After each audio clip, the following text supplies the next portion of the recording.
Bonjour et bienvenue. Les craintes relatives à une possible explosion des contaminations à la Covid-19 après la fête de Tabaski est devenue une réalité et risque de s'empirer après ce qui a été constaté à Kaolack à l'occasion de l'enterrement du 4e khalife de Médina Baye.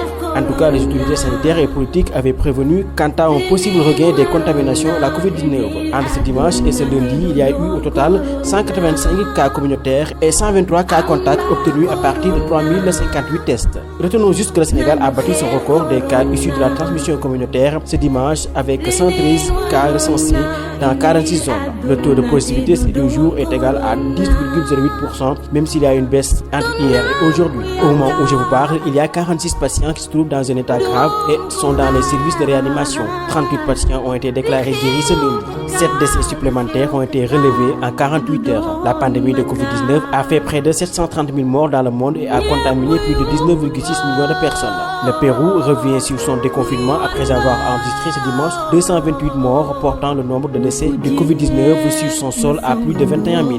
Ce bilan quotidien est le plus important recensé depuis le début de la pandémie. Les cas de contamination, eux, s'élèvent à près de 480 000 selon le ministère de la Santé. Aux États-Unis, où le débat autour de la question du port de masque continue à faire rage et à diviser les Américains comme la classe politique à 3 mois de l'élection présidentielle, l'épidémie poursuit sa progression meurtrière. Selon des comptes de l'université Johns Hopkins, qui a fait référence à la première puissance économique mondiale et de loin la plus touchée avec plus de 162 000 morts et a dépassé dimanche le seuil des 5 millions de cas officiels de contamination. Ce nouveau bilan n'a pas découragé des milliers de motards de prendre la route Midwest pour participer au plus grand rassemblement annuel motocycliste du monde où des t-shirts estampillés entre autres « J'ai survécu au corona » étaient proposés à la vente. Les footballeurs ne sont pas épargnés par l'épidémie.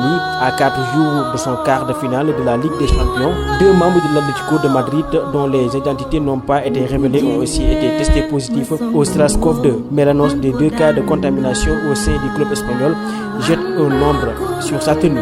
Au Brésil, ce sont 10 joueurs de l'équipe de Goiás qui ont appris dimanche qu'ils avaient été testés positifs quelques heures après un match de la première journée du championnat qui a donc dû être reporté à la dernière minute.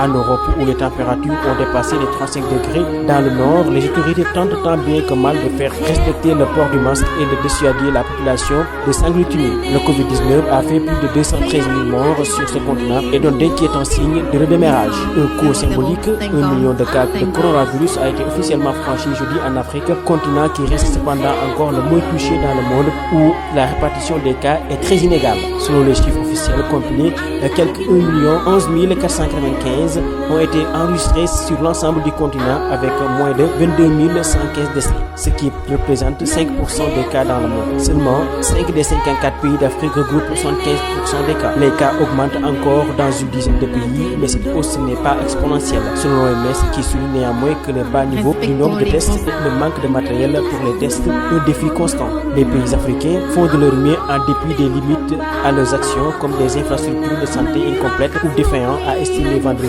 Marie Stéphane, un responsable de l'OMS Afrique, tout en mettant en garde contre tout relâchement. Au Sénégal, les autorités ont remis en place des mesures pour lutter contre la propagation du coronavirus face au relâchement des populations et à l'afflux des baigneurs sur le littoral de Dakar. En ces fortes chaleurs, le ministre de l'Intérieur a annoncé vendredi l'interdiction des rassemblements sur les plages. Tout contrevenant sera sanctionné. Au constat, la présence des gendarmes sur les plages munis de masques en faisant de patrouilles pour sortir les baigneurs de l'eau ou pour bloquer l'accès à la plage. Mais selon Ibrahima Fall, président des maîtres nageurs du Sénégal, il aurait préféré un encadrement des visiteurs plutôt qu'une interdiction complète de l'accès aux plages. Vu la situation de la maladie au Sénégal, les rassemblements sont interdits au niveau des terrains de sport, des espaces publics et des salles de spectacle. À ce jour, le Sénégal compte 11 312 cas positifs, dont 7 390 guéris, 236 décès et 3 685 personnes encore sous traitement.